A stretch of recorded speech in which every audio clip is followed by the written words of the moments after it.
ეს ჩვენ ვართ თბილისის საერთაშორისო აეროპორტში. ვუქნევთ ხელს ჩვენს მეგობრებს და ოჯახის წევრებს, რომლებიც გვაცილებენ ახალი ცხოვრებისკენ. წავედით გემბლერებო, ჩემს საოცნებო ქვეყანაში, რომელსაც ამერიკა ქვია.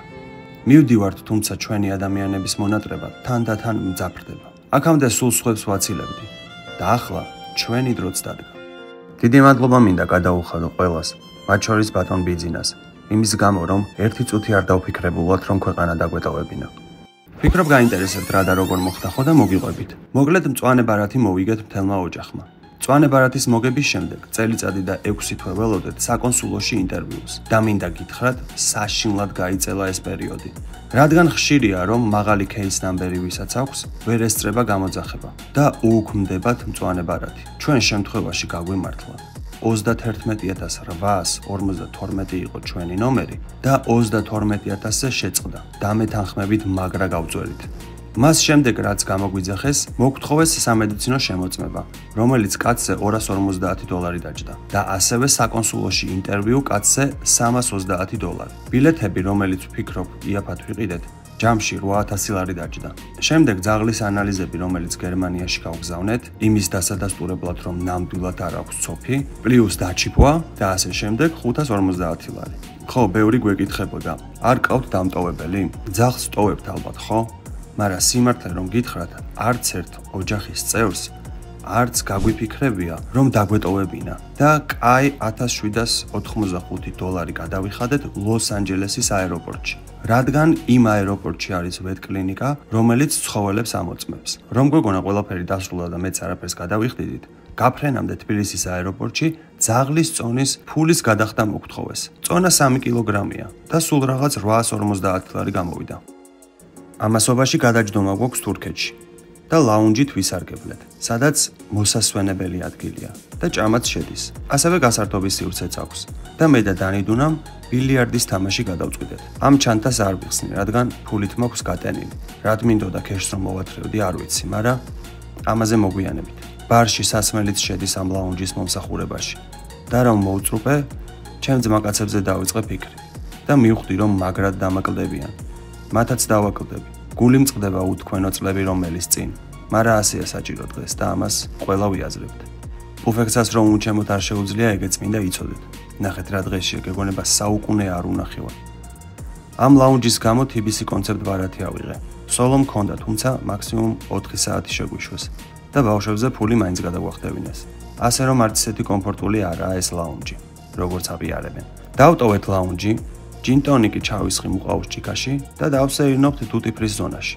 ხო, თურქეთის აეროპორტში ძაღლებისთვის არაჩვეულებრივი მოსასაქმებელი ადგილებია.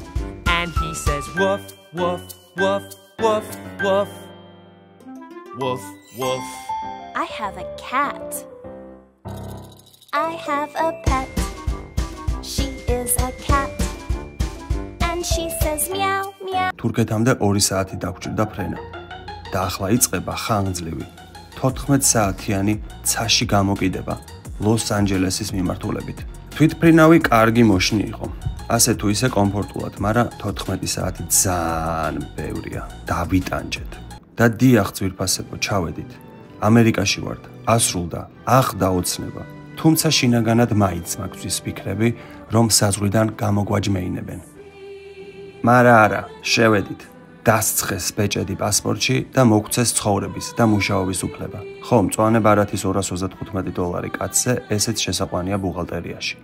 ყველაფერი კარგად მიდიოდა, მანამ სანამ ვეტ კომპანიამ ძაღლის შემოწმებისთვის მოგთხოვა 1 დღით მათ ოფისში დატოვება. ანუ ამდენი ფული ვიხადეთ, ანალიზები გერმანიაში ვგზავნეთ და კიდევ 1 დღე კარანტინში უნდა იყოს. ხო, ასე იმის გამო ხდება, რომ საქართველო ტოპ 5 ქვეყანაში შედის ცოფის გავრცელების თვალსაზრისით. ხო და დაიტოვეს ჩვენი ცუგა. რას ვიფიქრებდი ამერიკაში, რომ ჩამოვიდოდი და მოწყენილი ვიქნებოდი. თელ ოჯახს დანაპირს არ გვიხსნის. არასოდეს დაგვიტოვებია მარტო და ვიაზრებთ, რომ მაგრად დაისტრესება. ამის გამო ჩვენს ყურებ ჩამოყრილები ვართ. სასტუმრო ნორმ $105 დაჯდა. ასეთია გარედან და შიგნიდანაც დიდი არაფერი. დილის საუზმე მაგრად მევასება სასტუმროებში და ჩამოვლაგდით მთელი ოჯახი, თუმცა პუფის არ ყოფნა მადაზეც მოქმედებს. ჭამთ და ვარკვევთ, როდის გამოუშვებენ. 2 საათზე აქაური დროით არის შესაძლებელი პუფის დახსნა. ჩვენ ვინაიდან და რადგანაც ამ ქალაქში არ ვრჩებით, წავედით, მანქანა ვიქირავეთ, მერე სტარბაქსში ყავა დავლიეთ და მივაკითხეთ ჩემ ცუცქ ძაღლს.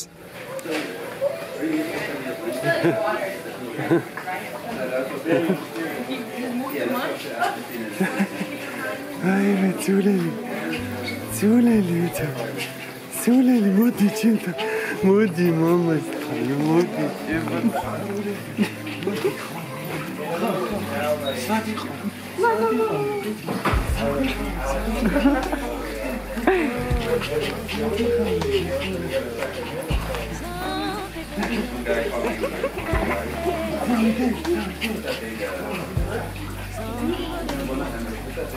დაუბანიათ ზერელედ. გაშრობაც ვერ მოასწრეს, მაგრამ თავარია მთელი ოჯახი ერთად ვართ და წამოვედით ჩვენი მომავალი ნავსაყუდელისკენ. მე ვასება რა ეს მსუყე სიტყვები. ჯერჯერობით რაც შემიძლია გითხრათ, ყველაფერზე ეტყობა ამერიკას, რომ უზარმაზარია. მრავალზოლიანი გზები და უამრავი მანქანა. აი, ვერც წარმომედგინა ამდენი მანქანა ერთად მენახა. წინ ისევ დიდი გზა გვაქვს, 6 საათიანი. ვიდეოს აქ დავასრულებ, რადგან მოსაყოლი კიდევ ბევრი მაქვს და მინდა დეტალურად მოგიყვეთ ჩემს გამოცდილებაზე. რადგან ვიცი ბევრს გაინტერესებთ როგორი ამერიკაში გადაბარგება. ასე რომ არხი გამოიწერეთ და დაელოდეთ შემდეგ ეპიზოდს.